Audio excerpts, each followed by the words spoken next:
Esnaf olarak şu anlık durum olarak kan alıyoruz. Gördüğünüz gibi oturuyoruz şu an. Siz de geldiniz, gördüğünüz 5-10 dakikadır yanımızdasınız. Müşteri girdi yok, müşteri yok. Millette para yok.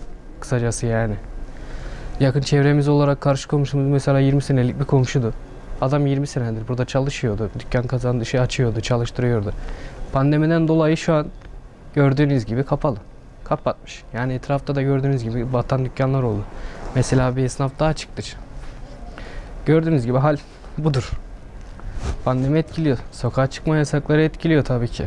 Sokağa çıkmadı. Millet gezmiyor. Parayı harcayamıyor. Alışveriş yapamıyor. Dolayısıyla biz de dükkan açamıyoruz. Hep giden cepten gidiyor. Cebe giren yok. Ya şimdi siftahsız açıp kapatan dükkanlar tabii ki var. Olmuyor değil. Kısmet meselesi biraz da. Kısmetinde bugün varsa bugün olur. Bugün yoksa zaten hiç olmaz. Mesela siftah edebilmek için şu an gelene yapışıyoruz diyelim.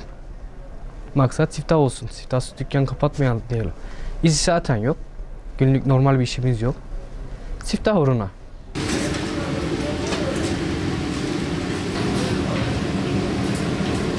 Bu süreç en çok bizi etkiledi.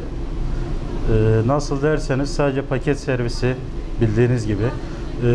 Yerimiz de çarşı bölgesinde olduğu için cumartesi pazar kısıtlamasından dolayı tamamen kapatmak zorunda kalıyoruz. Ondan dolayı şu anda haftanın 5 günü hizmet veriyoruz. Diğer 2 gün mecburen biz de kapatıyoruz. O yüzden bayağı bir sıkıntılıyız. Hani giderlerimiz sabit ama gelirlerimiz %60-70 civarında bir düşüş oldu. O yüzden bayağı bir etkilendik yani. Abartısız söyleyeyim %60 etkiledi. Yani belki daha fazladır ama kesinlikle bir %60 bir düşüş var işlerde. Zaten çarşı esnafının da durumu belli. O yüzden de biraz sıkıntılıyız. Bizim zaten burada hitap ettiğimiz kesim çarşıya gelen insanlar, esnaftan ziyade. İçeride oturum olmayınca da mecburen işlerimizi etkiledi. Bayağı etkiledi o da.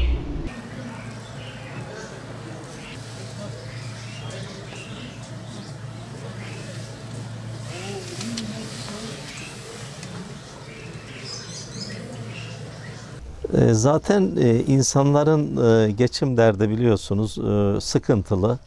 Bundan dolayı bir alışverişte durgunluk var. Hafta sonları da mesela cumartesi, pazar günleri zaten pazar açmıyoruz biz. Hafta sonu geldiğinde çocuklarıyla mesela dışarı çıkıyorlardı. Şimdi o olmuyor. Alışverişte olmadığı zaman esnaf büyük bir kayıp yaşıyor haliyle.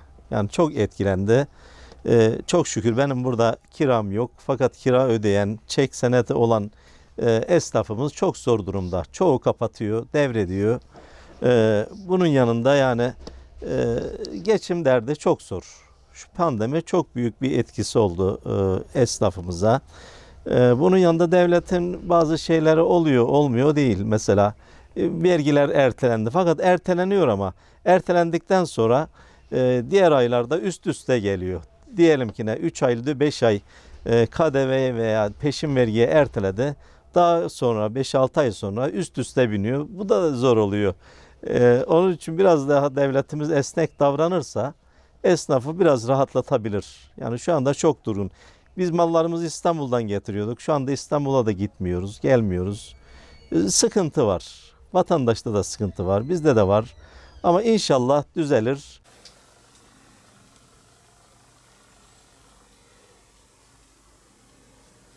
Vallahi zaten pandemi sürecinde esnafın durumu kötü. Yani şu 2 yıl sokağa çıkma yasağı oldu, daha da kötü oldu.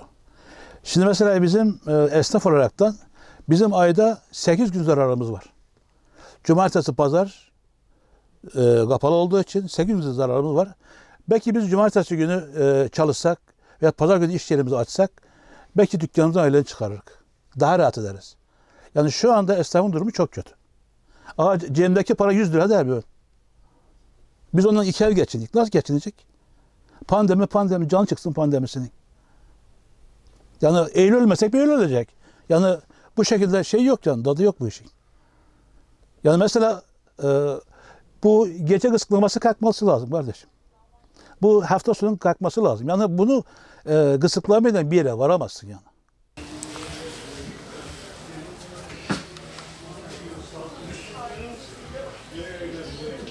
Yani şöyle bir şey, bir aydan 8 günü çıkarmış oluyoruz. Hafta sonu 2 gün tatil olunca hemen hemen. 8 günde bayağı bir zorluyor bizi. Zaten zorlu bir dönemdeyiz. Hani ekstra 8 gün olması bayağı da bir meşakkatli hale getiriyor. Zor, işimiz zor.